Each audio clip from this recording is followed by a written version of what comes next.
Hi friends, good morning. Welcome to our channel. మళ్ళీ schools as usual start అయిపోయినాయి కాబట్టి పేరెంట్స్కి ఉదయాన్నే ఎస్పెషల్లీ తల్లికి బ్రేక్ఫాస్ట్ ఏం చేయాలి, లంచ్ ఏం చేయాలి, పిల్లలకి స్నాక్స్ ఏం పెట్టాలి, ఇది ప్రతి ఒక్కళ్ళ మధ్యలో ఉండేటటువంటి క్వశ్చన్ అనమాట మార్నింగ్ లేవగానే. సో అలాగే నాకు కూడా ఇప్పుడు తేజుకి మార్నింగ్ రొటీన్ ఈరోజు నాది ఎలా ఉంటుందనేది మీతో షేర్ చేయబోతున్నాను. హోప్ మీకు యూస్ఫుల్ అవుతుందని అనుకుంటున్నాను. ఇప్పుడైతే ముందుగా రైస్ కడిగి పెట్టేస్తున్నానండి. మన మెయిన్ ఆహారం వచ్చేసి రైస్ కదా. సో ఈ బియ్యాన్ని కొంచెం నేను డిఫరెంట్గా కూడా కుక్ చేస్తున్నాను. అది కూడా ప్రాసెస్ మీకు చూపిస్తున్నాను చూడండి.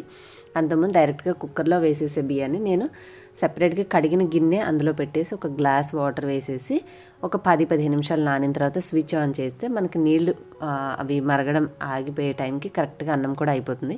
మధ్యలో ఒక 10 నిమిషాల తర్వాత నేను వెళ్ళి మూత పెడతాను. ఎందుకంటే ఈ వాటరు మనం బాయిల్ అయ్యేటటువంటి అడుగునున్న వాటర్కి అన్నం మరీ ఎక్కువగా కుక్ అవ్వకూడదు కాబట్టి సగం టైం అయిన తర్వాత మూత తీసి మామూలుగా దాని మీద మూత పెట్టేస్తాను. ఎలా అయిందనేది చివరిలో మీతో షేర్ చేస్తాను. ప్యాక్ చేసేటప్పుడు ఫుడ్ చూపిస్తాను. ఇప్పుడు వచ్చేసి తన కోసం బ్రేక్ఫాస్ట్ చేస్తున్నాను. బ్రేక్ఫాస్ట్లో bread omelette, regular bread omelette కాకుండా పిల్లలకి ఏంటంటే ఇప్పటికప్పుడు కొంచెం డిఫరెంట్గా చేసిస్తే ఇష్టంగా తింటూ ఉంటారు. మనకు కూడా రొటీన్గా చేసిన ప్రాసెసే చేసి బోరింగ్ లేకుండా కొంచెం కొత్తగా కూడా ఉంటుంది. అలాగే ఈరోజు కొంచెం ఉదయాన్నే తొందరగా అయిపోయే కర్రీ. మామూలుగా పెద్దవాళ్ళం అంటే కూర, రసం అట్లా రకరకాలు చేసుకుంటూ ఉంటాము. బట్ ఉదయాన్నే అన్ని ఐటమ్స్ చేయలేము కాబట్టి ఈజీగా వాళ్ళకి ఇష్టంగా ఉండేలాగా నేను ఆలూ ఫ్రై చేద్దామని చెప్పేసి ఆలుగడ్డలు నేను చిన్న చిన్న ముక్కలుగా కట్ చేసి డైరెక్ట్ కాకుండా బాయిల్ చేసి వండుతానండి. సో ముందు స్టవ్ మీద అవి పెట్టేశాను. అండ్ ఇవి ఎప్పటి నుంచో ఉన్నటువంటి పచ్చిమిర్చి కొంచెం ఉప్పు నీళ్ళలో వేసేసి పక్కన పెట్టాను క్లీన్ చేద్దామని. ఇప్పుడైతే బ్రేక్ఫాస్ట్ ఎలా చేస్తున్నాను అనేది మీతో చూపిస్తాను. మీరు కూడా ట్రై చేయండి, మీ పిల్లలు కూడా ఖచ్చితంగా నచ్చుతుంది అని అనుకుంటున్నాను. ఏంటంటే మామూలుగా మనం బ్రెడ్ ఆమ్లెట్ చేసినప్పుడు ఆమ్లెట్ లాగా వేసిన తర్వాత బ్రెడ్ స్లైస్ అనేది పైన పెడుతూ ఉంటాము. ఆ చివర్లు కొంచెం అటు ఇటు అడ్జస్ట్ చేసి దాని మీదకి పెట్టేసి ఒక షేప్కి తీసుకొస్తాం. ఇక్కడ ఆ సమస్య లేకుండా బ్రెడ్ని మనం చక్కగా నైఫ్, ఇది కొంచెం పొడి పొడిగా అనిపించిందండి బ్రెడ్, అందుకని అన్ఈవెన్గా అంటే సరిగ్గా లేకుండా మధ్యలో కట్ అయింది. మనం కుదిరితే కొద్దిగా చాకుతో జాగ్రత్తగా మంచిగా చుట్టూరు ఉండేసి మధ్యలో ఖాళీ ఉండేలాగా తీసేసేయండి బ్రెడ్ని. ఇలా నేను 2 స్లైసెస్ చేసేసి రెడీగా పక్కన పెట్టుకున్నానండి. 2 ఎగ్స్ కూడా తీసుకున్నాను. ఇలా చేస్తే పిల్లలకి 2 స్లైసెస్ అయినా సరిపోతాయండి. మామూలుగా మనం 2 ఎగ్స్ యూస్ చేయడం వల్ల వాళ్ళకి 2 ఎగ్స్ ప్రోటీన్ వస్తుంది కాబట్టి కడుపు నిండుగానే అనిపిస్తుంది. ఇంకా వాళ్ళు అంతకంటే కూడా ఎక్కువ తినలేరు.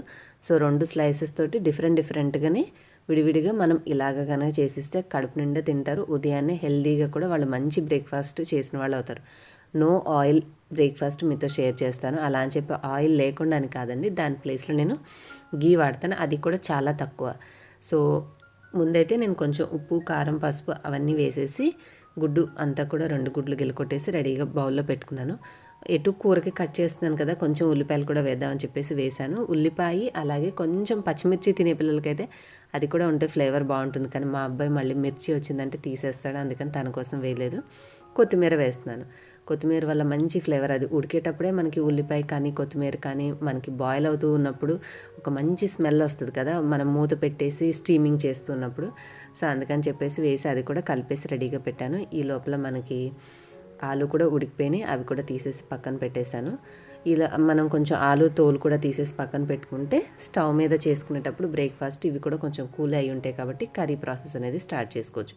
మరీ వేడిగా ఉన్నాయి వేసేసిన మొత్తం పిండి పిండిగా అయిపోయినట్టు అయిపోతుంది కాబట్టి ఫస్ట్ నేను బ్రేక్ఫాస్ట్ కంటే ముందు ఇవి కొద్దిగా తోలు తీసేసి పక్కన పెట్టేసుకుంటున్నాను. ఒక్కొక్కసారి తోలు మీద ఉన్నటువంటి గుజ్జులాగా వచ్చేస్తుందండి, దాన్ని మనము మామూలుగా తీసుకోవచ్చు పడేయకుండా. నేనైతే కొద్దిగా అదేంటి ఆమ్లెట్ మిశ్రమంలో కూడా వేసేసాను. ఇప్పుడైతే ఇది ఐరన్ ప్యాను, చాలా జాగ్రత్తగా ఐరన్ ప్యాన్ వాడుకుంటే మనం ప్రతిరోజు యూస్ చేసుకోవచ్చండి. మంచిగా నాన్ స్టిక్కీగా పనిచేస్తుంది. దీన్ని రెగ్యులర్గా వాడుతున్నాను కాబట్టి పర్ఫెక్ట్గా వర్క్ చేస్తుంది. ఎక్కువ నూనె అవసరం లేదు, కొంచెం నెయ్యి అప్లై చేశాను అంతే. నేను వేసి ఒక్కసారి మనం పెట్టినటువంటి బ్రెడ్ స్లైసెస్ 2 పక్కల కొంచెం క్రిస్పీగా అయ్యేలాగా అనుకోవాలి. అన్న తర్వాత ఇప్పుడు మనం ఏదైతే తయారు చేసుకున్న ఆమ్లెట్ మిశ్రమం ఉందో, గుడ్డు మిశ్రమం, దీన్ని రెండిట్లో మధ్యలో వేయండి. కొంచెం అటు ఇటు పక్కన సైడ్కి వస్తుంది, ఇబ్బంది ఏం లేదు. అలా జాగ్రత్తగా మధ్యలో ఉండేలాగా సెట్ చేసేసుకున్నాక సిమ్లో పెట్టేసేసి మనం కనుక పైన ఏదైనా బోర్లించి ఇలాంటి మూత పెట్టేసామనుకోండి, కాసేపటికి చక్కగా ఆమ్లెట్ మిశ్రమం అనేది ఉడుకుతుంది. మనం కట్ చేసిన ఏవైతే బ్రెడ్ స్లైసెస్ ఉన్నాయో వాటిని వీటి మీద పెట్టేసేసేయండి, సరిపోతుంది. ఒక 2 నిమిషాలు అట్లా మనం కొంచెం కూర పని అది చూసుకునే లోపల హ్యాపీగా ఇవి కూడా రెడీ అయిపోతాయి. మూత పెడతాం కాబట్టి ఆవిరికి తొందరగా గుడ్డు మిశ్రమం కూడా ఉడుకుతుంది. ఇప్పుడు నేను రివర్స్ తిప్పేటప్పుడు పైన కొంచెం ఈ బ్రెడ్ మీద మళ్ళీ ఇంకొంచెం నెయ్యి రాస్తున్నాను. నెయ్యి రాయడం వల్ల ఏంటంటే అటు సైడ్ కూడా తిప్పిన తర్వాత కాలేటప్పుడు క్రిస్పీగా మంచి కలర్ వస్తుంది. నాన్ స్టిక్ అయితే పర్లేదండి. ఐరన్ ప్యాన్తో చేసేటప్పుడు మాత్రం పొరపాటును కూడా మంట పెంచొద్దు, తొందరగా మాడిపోతుంది. అందులో ఎస్పెషల్లీ ఆయిల్ కానీ గీ కానీ రాసిన బ్రెడ్ తొందరగా మాడిపోతుంది కాబట్టి చాలా జాగ్రత్తగా మనము కుక్ చేసుకోవాలి. మీకు కొంచెం బ్లాక్గా అనిపిస్తుంది కానీ అంత బ్లాక్ ఏం కాలేదండి. మంచిగా క్రిస్పీగా కాలింది, చాలా బాగుంటుంది. మంచిగా లోపల ఉబ్బినట్టుగా వచ్చి పిల్లలు కూడా మంచిగా ఎంజాయ్ చేస్తారు. నేను ఇంకా తీసుకెళ్ళిపోయి మా బాబుకి ఇచ్చేసాను. బ్రేక్ఫాస్ట్ పక్కన పెట్టేశాను. ఇప్పుడు ఇంకా కూర ప్రాసెస్ స్టార్ట్ చేసేసుకుందాం. కూర కూడా చాలా ఈజీ, సింపుల్గా అసలు మనం అలా అన్నీ ఒకదాని తర్వాత ఒకటి వేసుకుంటూ వెళ్ళిపోవడమే అనమాట. ఆయిల్ వేసేసాను, తర్వాత తాలింపు దినుసులు వేసేసాను. ఆవాలు, జీలకర్ర, శనగపప్పు, మినపప్పు లేదు, అందులో డబ్బాలో ఫిల్ చేయాలి. ఇంకా ఉల్లిపాయ, పచ్చిమిర్చి అండ్ కరివేపాకు ఇవన్నీ వేసేసి ఫ్రై చేసుకోవాలి. ఆలు మనం రెగ్యులర్గా మామూలు ముక్కలుగా చేసేది ఏంటంటే సమయం ఎక్కువ పడుతుందండి. ఒక టిప్ నేను చెప్తాను. ప్లస్ హడావిడిగా ఉందనుకోండి, తొందరపడి మనము స్టవ్ ఆఫ్ చేసేసినా కూడా అవి సరిగ్గా ఉడకకపోతే క్రిస్పీగానే ఉండి ఆ ముక్కలు ఉడకవు కాబట్టి పిల్లలు తినడానికి ఇబ్బంది పడతారు. సో మార్నింగ్ టైంలో బ్రేక్ఫాస్ట్కి మనం ఇంట్లో నిదానంగా క్రిస్పీగా ఫ్రై చేసుకునే ఆలూ ఫ్రై ట్రై చేయకుండా ఇలాగా ఒక్కసారి ఉడకపెట్టేసేసుకున్నటువంటి ఆలూతోటి కనుక చేసుకుంటే మనకి సమయం కూడా కూర త్వరగా అయిపోతుంది. టేస్ట్ కూడా ఇది ఇంకొంచెం డిఫరెంట్ ఉంటుంది. మనం అలా చేసుకునే డిఫరెన్స్ ఉంటుంది టేస్ట్, ఇలా చేస్తే వేరేగా ఉంటుంది.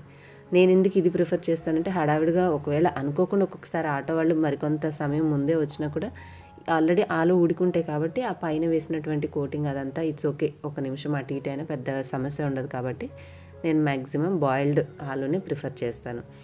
ఏముంది, మనం అవి వేసేసి కాసేపు వేగిన తర్వాత వాటికి ముక్కల్ని చూసుకొని సరిపడినంత ఉప్పు, కారం, పసుపు వేయాలి. నేను ఉల్లిపాయ ముక్కలను కొంచెం అల్లం వెల్లుల్లిపాయ పేస్ట్ కూడా వేసి ఫ్రై చేసుకున్నాను పచ్చివాసన పోయే వరకు.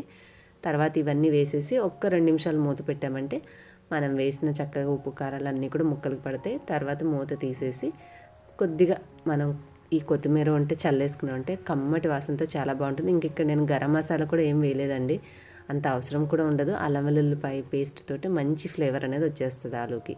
చూసారా ఎంత ఎమ్మీగా ఉందో. అసలు చపాతీ చేస్తే అట్లా ఒక మనిషే తినేసేయచ్చు అనమాట. నా దగ్గర కొన్ని ఆలూనే ఉన్నాయి, మొన్న కూడా వండేసాను, అందుకని కొంచెం ఒక్క పూటకు సరిపోయేంత కర్రీనే వచ్చింది. ఇంకా నేను ఇచ్చిన బ్రేక్ఫాస్ట్ తింటున్నాడు చూడండి.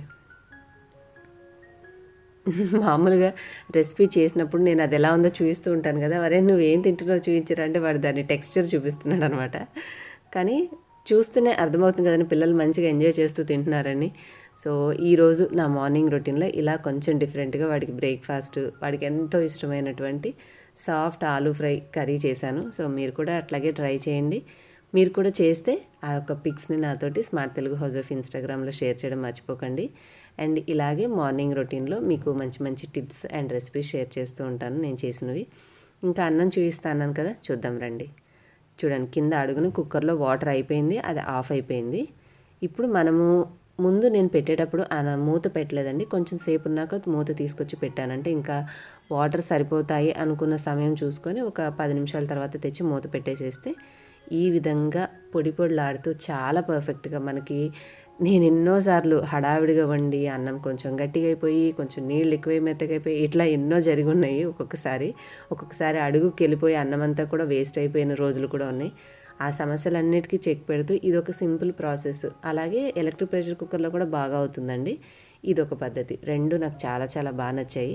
ఇది చక్కగా ఓపెన్ కుకింగ్ కాబట్టి నాకు ఇబ్బంది లేదు. ప్లస్ మనం స్టీల్ వెజల్లోనే వండుకుంటున్నాం. సో ఇక్కడ అల్యూమినియం కూడా డైరెక్ట్గా మనం ఫుడ్ యూజ్ చేయట్లేదు కాబట్టి కొంతవరకు ఇంకొంచెం బెటర్ సేఫ్. ఏదో ఎన్ని చేయగలమో అన్ని చేస్తూ ఉంటే మ్యాక్సిమం కొంతవరకు మనం హెల్తీగా ఉండడానికి ట్రై చేయొచ్చు. అన్నిట్లోనూ పాసిబుల్ కాదు, బట్ వేరెవర్ పాసిబుల్ మనం ట్రై చేయొచ్చు అనమాట.